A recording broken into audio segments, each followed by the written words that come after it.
Bem-vindos a mais um Expresso Israel. Eu sou Anita Efraim, aqui do IB, e como sempre estou com Daniela Kresh, nossa correspondente em Tel Aviv. Tudo bem, Dani? Que bom estar com você mais uma vez.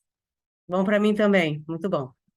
Bom, a gente tem vários assuntos para tratar. Se você chegou aqui esperando ver alguma coisa sobre o discurso de Yair Lapid na ONU, consulte o nosso site, porque a Dani contou lá um pouco sobre a repercussão desse discurso, muito forte, mas aqui a gente vai tratar de outros temas, começando, Dani, por um levantamento que é feito todo ano em Rosh Hashanah sobre os números da população israelense. É um censo de Israel. Então, conta um pouco para a gente, Dani, o que teve de mais relevante nesse levantamento?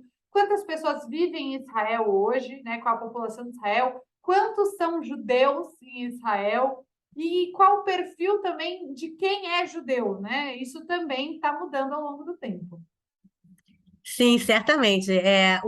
O Bureau de Estatísticas de Israel, a Agência Central de Estatísticas de Israel, divulga sempre nas vésperas do Ano Novo e às vésperas de Pessah, né, da Páscoa, a judaica, né, os números total, né, o número total da população. E esse ano, então, a população chegou a 9 milhões e quase 600 mil, 9 milhões 593 milhões, para ser mais exata. É, e a expectativa é que em 2 anos Israel chegue a 10 milhões, quer dizer, está cada ano mais ou menos 200 mil a mais. A expectativa é que em 2024 a gente tenha 10 milhões e que em 2048, que é 100 anos, né, de Israel, vai ser 15 milhões. Né?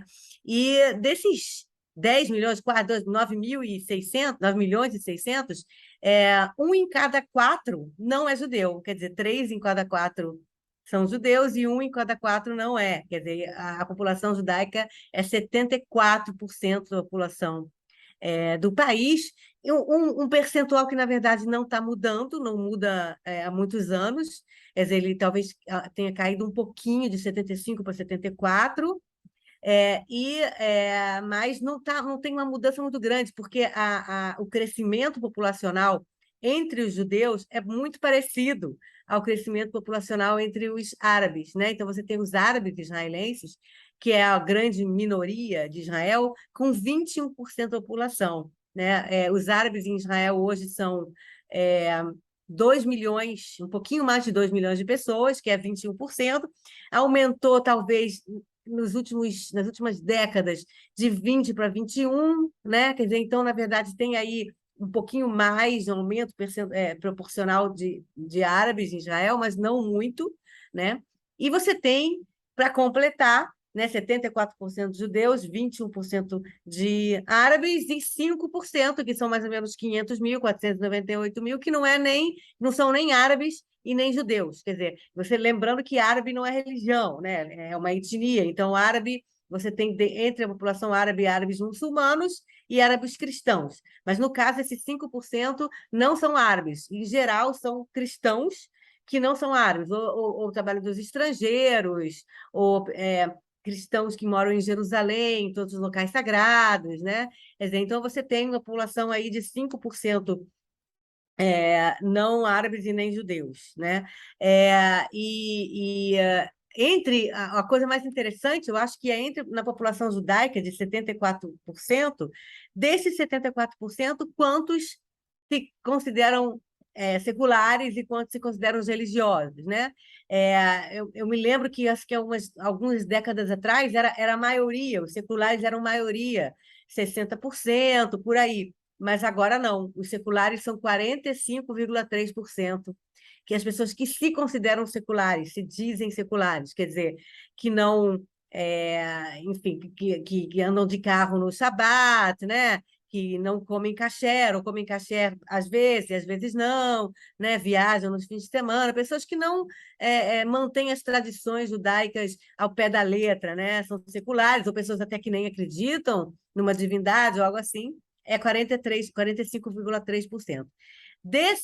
Do resto, dos outros 55%, 19,2%, quase 20% se dizem tradicionais, quer dizer, eles são, na verdade, religiosos light, né? Talvez andem com uma kippah pequena e não e comam kasher, né? Mas, né, de repente, no fim de semana, de repente, pega um carro um pouco, mas não sei, alguém que usa kippah não anda de carro no Shabat de qualquer maneira, mas são pessoas um pouco mais que se consideram mais ligadas à religião, mas não são muito religiosos, né? Esses 20%. Então, você tem, na verdade, 45% mais 20% que são seculares e light.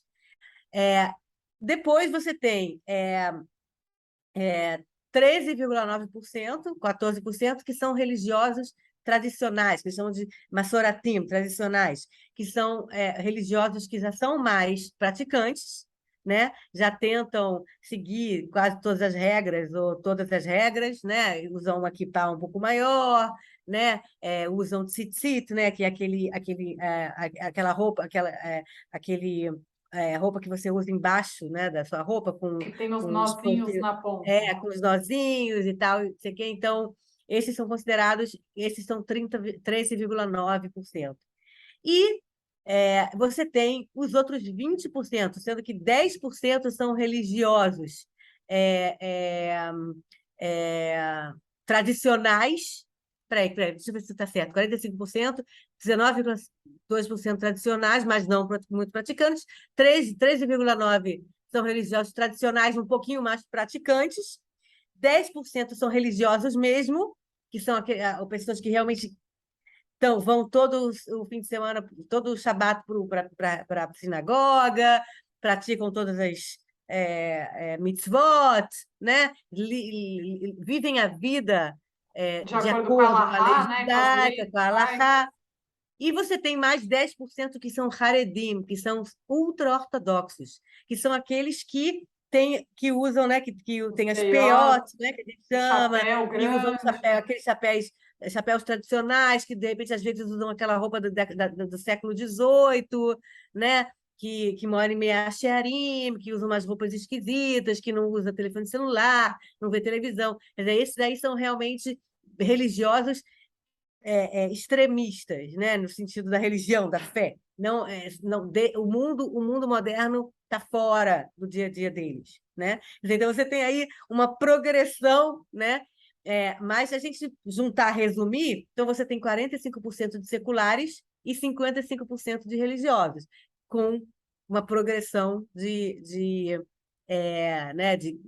pessoas mais praticantes ou menos praticantes.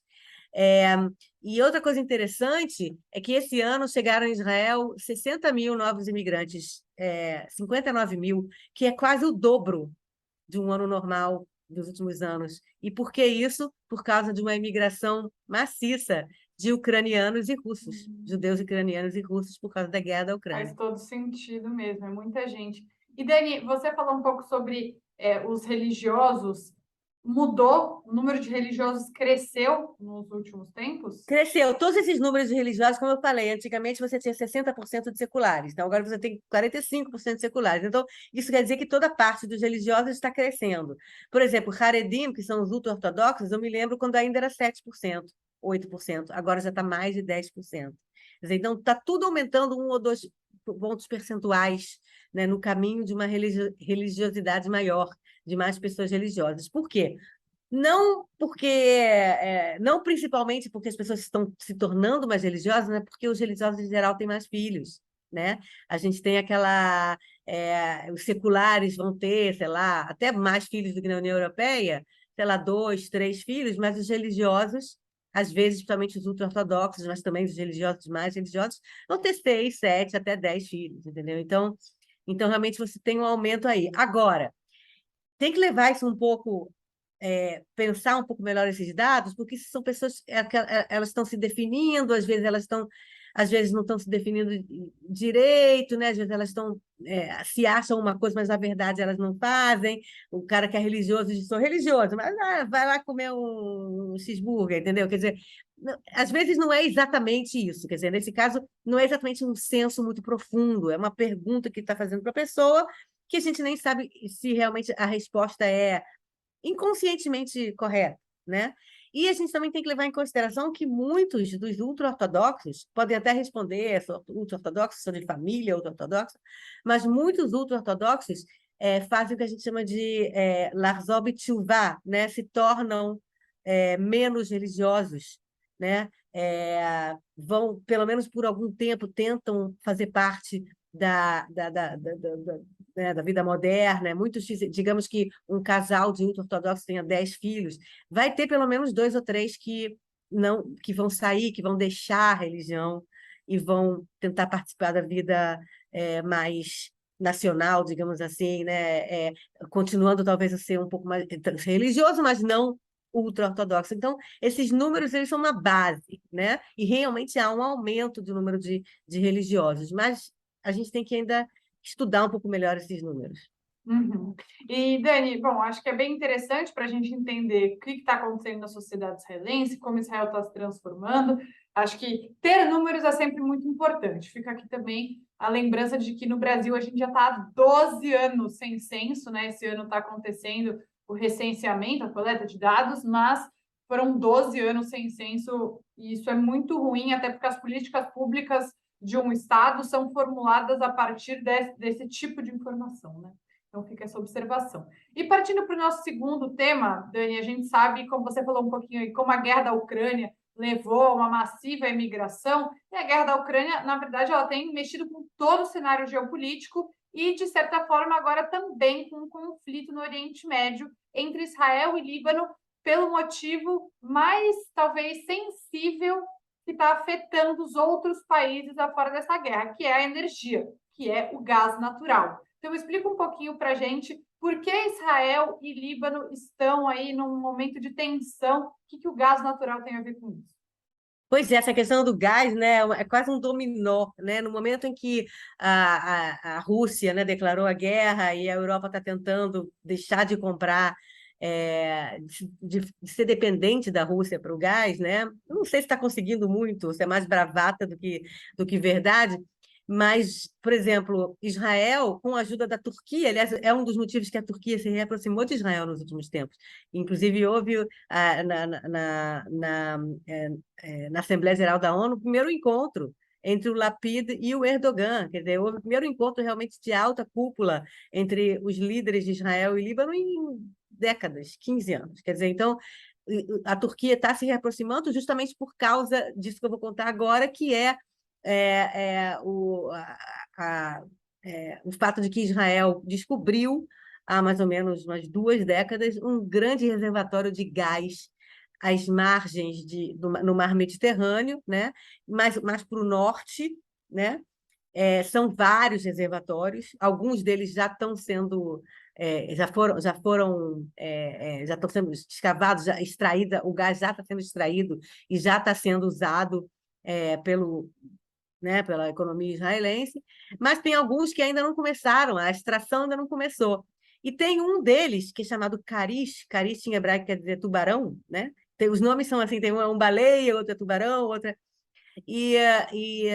que na verdade, não é um dos maiores reservatórios, mas é um grande reservatório. Esse é o reservatório que, na verdade, os libaneses, os turcos também estão meio de olho, que talvez possam servir para exportação. Inclusive, Israel pensou nesse reservatório para exportar o gás e ganhar dinheiro, né? Que não precisa de tanto gás dentro da própria economia israelense. Então, esse reservatório de Karish, né, de Tubarão, seria um reservatório que está marcado para começar a ser extraído o gás agora, no último trimestre de 2022. E justamente agora o governo já avisou que vai começar a fazer os testes, a empresa que está fazendo a extração, um consórcio de empresas, começou a dizer, a gente vai começar agora a fazer a conexão entre esse reservatório e as linhas, né, de abastecimento, e a gente vai começar a testar. Quando começou a se falar sobre isso, na verdade, já se fala disso já há 1 ou 2 anos, o Líbano veio dizer que, na verdade, parte desse reservatório não estaria em águas territoriais israelenses, estaria em águas territoriais libanesas. Isso é um problema, porque esse negócio de águas territoriais é muito complicado, porque é uma disputa muito grande que existe entre Israel e Líbano, já antes mesmo dessa questão do gás, né? E aí, quando foi descoberto esse reservatório, os libaneses começaram a dizer, não, a gente também quer fazer parte, a gente também quer parte, porque fica parte muito na fronteira com o Líbano, realmente é bem no norte. E Israel diz que não, é mais ao sul da fronteira. Então está tendo uma espécie de mediação com advogados e tudo tal. E parece que, inclusive, está chegando ao fim essa mediação. Não sei se Israel vai dar para os libaneses um percentual, alguma coisa assim, ou não vai dar nada. Eu não sei qual vai ser o resultado dessa negociação. Mas, enquanto isso, Israel continua nos planos de fazer a extração. E o que aconteceu recentemente? O líder do Hezbollah, da guerrilha libanesa Hezbollah, Hassan Nasrallah, meio que se aproveitando dessa picuinha entre Israel e Líbano por causa das águas territoriais, começou a dizer, ameaçar Israel que se começar a extrair gás natural do Karish, desse reservatório de gás, vai atacar esse reservatório, vai lançar uma bomba em cima desse reservatório. Inclusive, não vai ser uma plataforma, vai ser um navio. É um navio que vai ficar ancorado lá fazendo essa extração. E aí o Hezbollah atacaria esse navio. E é um medo grande, porque as pessoas, enfim, estão lá extraindo tal, e também é bem próximo, né? De um pouco mais acima de Haifa, tal. Quer dizer, existe um temor muito grande. Inclusive, o exército está começando a pensar como é que a gente vai fazer para assegurar, né, a segurança das pessoas e tudo. Mas o Nasrallah, ele sempre tenta abocanhar um pouco, né? Sempre tem um conflitinho, ele tenta piorar esse conflito. E agora, com os problemas econômicos no Líbano, políticos, o Líbano vive um momento muito caótico, né? E, obviamente, o Nasrallah tenta ser o cara, o salvador da pátria, que vai, na verdade, unir os libaneses contra quem? Contra Israel. Entendeu? O E objetivo aí dele. Israel fica nessa encruzilhada entre ter uma boa oportunidade econômica, né? Porque isso está mobilizando o continente europeu inteiro, e ao mesmo tempo lidar com a questão de segurança, porque a última coisa que Israel precisa é de um conflito com o Hezbollah, né? Mas certamente Israel agora, na verdade, é um dos grandes produtores de gás do mundo. Depois que ele encontrou esses reservatórios todos e começou a extrair, Israel é uma potência de gás hoje em dia. Inclusive, hoje em dia, aqui em Israel, a eletricidade e, enfim, a conta de gás dos israelenses diminuiu muito, muito nos últimos anos por causa dessa descoberta. Então, é muito importante para a economia israelense, não só internamente, mas como exportação também. E essa questão da Turquia, quer dizer, para Israel é uma oportunidade muito grande esse gás natural. E realmente o Hezbollah, e o Nasrallah sabe disso, porque ele é um especialista em Israel, o Nasrallah, ele sabe dessas coisas. Então, ele está, né, cutucando com vara curta. Lógico. E, Dani, para a gente fechar um assunto interno de Israel, né? Israel é muito conhecida mundo afora como Startup Nation, um lugar muito tecnológico, com tudo de mais avançado, mas é um país cuja própria tecnologia não é capaz de resolver o caos no transporte público. Então, assim, Pois é. a gente aqui no Brasil fica super irritado em São, de São Paulo, né, que é onde eu moro. Ah, porque sei lá quantas estações de metrô que deveriam ter sido feitas para a Copa, e a corrupção acabou com isso. E lógico, tudo isso é muito problemático, mas às vezes a gente olha para Israel e vê que tudo é muito mais avançado, mas na verdade Israel tampouco consegue fazer um metrô, não consegue ampliar significativamente os trens. Você mesma contou para a gente, né, que demora assim 1 hora para andar 15 quilômetros para chegar em Tel Aviv. Então, esse problema tem mexido muito com Israel, né? Nossa, é um dos principais problemas, né, da economia e do dia a dia das pessoas, principalmente o que a gente chama de Gush Dan, que é a grande Tel Aviv, né? Você, de 8 da manhã às 10h30 da manhã, você não anda. De 7h30 da manhã já, 7 da manhã, você não anda. Um percurso, como eu falei, de 15 quilômetros, que normalmente, sem trânsito, levaria 30 minutos, leva 1h15, 1h20, né? Ou mais, 1h30 até, né? Então, realmente, a questão da infraestrutura de transporte em Israel é uma dissonância com a imagem que Israel tem no mundo de alta tecnologia, né? E principalmente em Tel Aviv, que é o grande cidade, o Vale do Silício israelense.